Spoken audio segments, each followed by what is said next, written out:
તો નમસ્કાર મારા વાલા ખેડૂત મિત્રો, સ્વાગત છે ફરી એકવાર મારી યુટ્યુબ ચેનલ હાલારના ધબકારાની અંદર। ખેડૂત મિત્રો, આજે આપણે ખાસ ચર્ચા એ કરવાના છીએ કે જે ખેડૂતો નવા છે, જીરાનો પાક વાવવા માટે જે ખેડૂતો નવા છે અને અથવા તો 1 થી 2 વર્ષ થયા જે ખેડૂતો જીરા વાવે છે તેના માટે મિત્રો ખાસ આજે વિડીયો બનાવવાના છીએ। અને આવતા વર્ષે જે ખેડૂતો જીરું વાવવાના છે, આવતા વર્ષે જે ખેડૂતો જીરુંનું વાવેતર કરવાના છે તેના માટે આ વિડીયો ખાસ બનવાનો છે। એટલે ખાસ જે ખેડૂતો નવા જે જીરું વાવવાના છે તેના માટે તો ખાસ આ વિડીયો આજે છે। તો ખેડૂત ભાઈઓ, ખાસ આજે આ વિડીયો પહેલેથી છેલ્લે સુધી જોજો। અને ખેડૂત ભાઈઓ, ખાસ તમે નવા આવો આપણી ચેનલની અંદર અને હજી સુધી જો તમે આપણી ચેનલ સબસ્ક્રાઈબ ન કરી હોય તો ખાસ સબસ્ક્રાઈબ કરી નાખજો। અને મિત્રો, સબસ્ક્રાઈબ કરી વિડીયોને લાઇક આપી અને આપણા વાલા ખેડૂત મિત્રોને આ વિડીયો ખાસ શેર કરી નાખજો। તો ખેડૂત ભાઈઓ, જીરુંની અવનવી માહિતી મેળવવા માટે આપણી ચેનલ ખાસ છે। અને ખેડૂત ભાઈઓ, તમને ખાસ કહી દઉં કે આપણી જે ચેનલ છે હાલારનો ધબકારો, આ ચેનલની અંદર ખેડૂતોને કોઈ પણ પ્રકારની મિત્રો તમને ખાસ ખાતરી આપું છું કે ખેડૂતોને ક્યાંય નુકસાની ન થાય એટલી એવી મિત્રો માહિતી હંમેશા આપવામાં આવે છે। અને ખેડૂતોને અમારી ચેનલનો હંમેશા એક જ ધ્યેય રહેલો છે કે ખેડૂતોને ક્યાંક ને ક્યાંક 2 પૈસાનો ફાયદો થાય, નહીં કે નુકસાન। એટલે એ અમારી ચેનલનો ખાસ ધ્યેય રહેલો છે।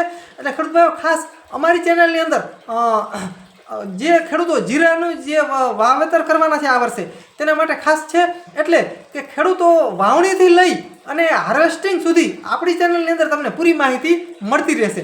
એટલે ખાસ આપણી ચેનલની અંદર તમે જોડાઈ જજો, જેથી કરીને તમને કોઈ જીરાના પાકની અંદર તમને કોઈ જાતનો ઇસ્યુ ન આવી શકે। હવે ખાસ તમને એ જણાવી દઉં કે વાવણીથી લઈને હાર્વેસ્ટિંગ સુધીની તો વાત બરાબર છે, પણ ખેડૂત ભાઈઓ, જ્યારે ખેતી કે આપણે જ્યારે જીરા માટેનું ખેતર જ્યારે તૈયાર કરી છે ત્યારથી જ જમીન કેવી હોવી જોઈએ, તે જે ખેતર છે જીરા માટે તે તૈયારી તેની કેવી કરવી, તેની અંદર બિયારણ કેવા મિત્રો વાવવા, તમામ માહિતી, તો ટોટલ માહિતી, અને મિત્રો બજારમાં જીરું આવી જાય ત્યાં સુધી ભાવ કેવા આવશે ત્યાં સુધીની ટોટલ માહિતી આપણી ચેનલની અંદર તમને મળી રહેશે। એટલે આપણી એક જ ચેનલ એવી છે કે પહેલેથી છેટ સુધી કઈ દવા છાંટવી, ક્યારે પાણી આપવું, જીરુંનું કઈ કંપનીનું પસંદગી કરવી, કયું બિયારણ વાવવું, શું કરવું, કેટલા પાણી આપવા, કઈ દવા છાંટવી, હવામાન કેવું રહેશે, અને ખાસ ટોટલ માહિતી આપણી એક જ ચેનલની અંદરથી તમને ટોટલ માહિતી મળી રહેશે। એટલે ખાસ આપણી ચેનલ સબસ્ક્રાઈબ કરવી ખેડૂતો માટે ખાસ જરૂરી છે। હવે ખેડૂત ભાઈઓ, તમને ખાસ એ કહી દઉં કે તમે આ વર્ષે જો નવા છો, જીરાની અંદર એકદમ નવા છો, અથવા તો એકાદો વર્ષથી જ તમે જીરા વાવો છો તેવા ખેડૂતોને મિત્રો ખાસ છે। અને પહેલી વસ્તુ તો એ કે જે ખેડૂતો ક્યારેય જીરા વાવ્યા નથી, આ વર્ષે જ જીરા વાવે છે, તેને જીરું કેટલું વાવવું ને શું કરવું, તો મિત્રો ખાસ અત્યારથી તમને કહી દઉં કે જે ખેડૂતો નવા હોય તેને વધારે પ્રમાણમાં જીરું વાવવું નહીં। 5-7 વીઘાનું, 10 વીઘાનું એટલું જીરું નહીં વાવવાનું।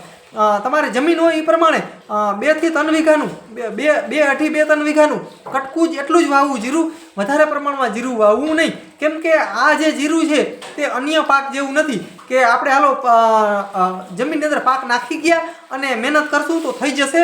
આની અંદર તમારે મિત્રો પૂરતી ધ્યાન દેવી જોશે, વાતાવરણ બદલે તો પણ ધ્યાન દેવી જોશે।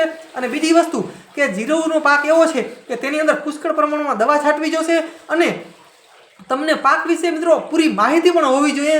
એટલા માટે ખાસ તમારે પહેલા વર્ષે જે ખેડૂતો જીરા વાવવાના હોય તેવા ખેડૂતોને મારી ખાસ ભલામણ છે કે 2 થી 2.5 થી 3 વીઘાનું જીરું વાવે, વધારે જીરું વાવે નહીં, બને ત્યાં સુધી 2 થી 3 વીઘાનું જ વાવવું।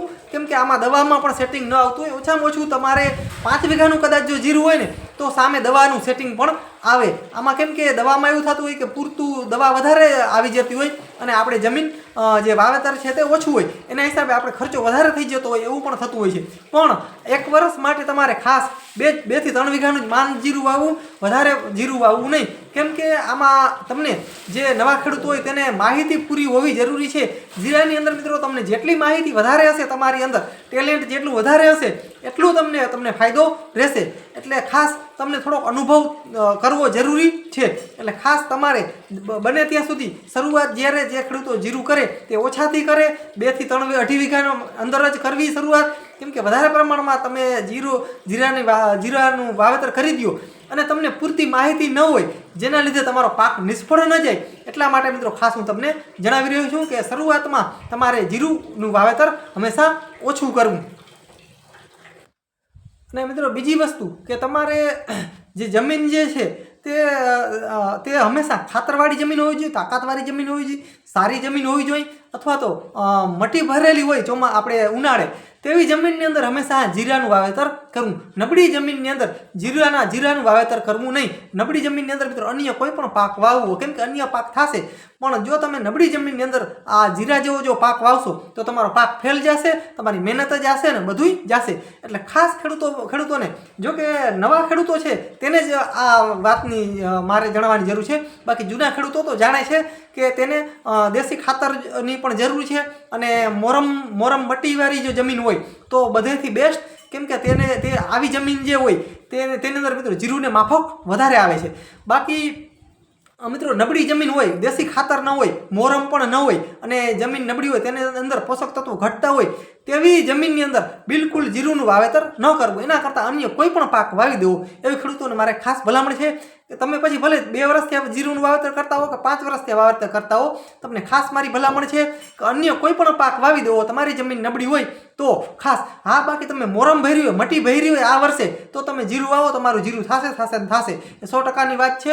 બાકી મિત્રો તમને થોડીક માહિતી પણ હોવી જોઈએ, કેમ કે આ જીરું એક એવો પાક છે કે તમને થોડી ઘણી ખુદને માહિતી હોવી જરૂરી છે. એટલે એ વસ્તુ.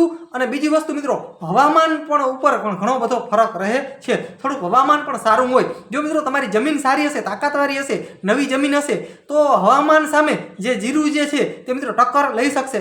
જે હવામાન નબળું હશે તો પણ તમારું જે જમીન સારી હશે તો જે જીરું છે તે નબળા હવામાનમાં પણ ટક્કર લેશે. પણ મિત્રો જો તમારી જમીન નબળી હશે તો કદાચ થોડું ઘણું હવામાનમાં જો ફેરફાર થશે તો સીધું મિત્રો તમારા જીરુના પાક ઉપર અસર થશે. અને મિત્રો જીરું એવું છે કે એકવાર તમારું જીરું બગડી ગયા પછી બરોબર વ્યવસ્થિત જીરું થતું નથી. અને ઘણા ખેડૂતોને મિત્રો થોડું ઘણું પણ જીરું નથી થતું, આખો ઘેરો સાફ થઈ જાય છે. એટલે આવું ન થાય તેના માટે મિત્રો ખાસ આપણી ચેનલની અંદર તમે જોડાઈ રહ્યો, કેમ કે અમે મિત્રો આપણે જે જીરાની મિત્રો આપણે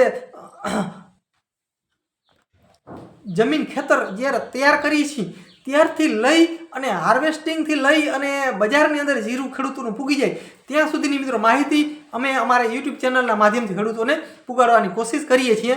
તો ખાસ મિત્રો આપણી ચેનલની અંદર તમે સબસ્ક્રાઈબ હજી સુધી ન કરી હોય તો ખાસ સબસ્ક્રાઈબ કરી નાખજો. અને મિત્રો આપણા વાલા ખેડૂત મિત્રોને ખાસ વિડીયો શેર કરી નાખજો. તો મિત્રો બસ જીરુની અંદર મિત્રો નવી અપડેટ આવશે એટલે મિત્રો તરત જ જે ખેડૂતોને જીરા હજી પડ્યા છે તેના માટે ખાસ નવી અપડેટ આવશે એટલે તરત જ આપણે યુટ્યુબ ચેનલના માધ્યમથી તમારા સુધી માહિતી પુગાડવાનો પ્રયત્ન કરીશું. તો મિત્રો બસ જય સિદ્ધાર્થ મહાદેવ મિત્રો, મળીએ આગલા વિડીયોમાં. ત્યાં સુધી રજા આપશો.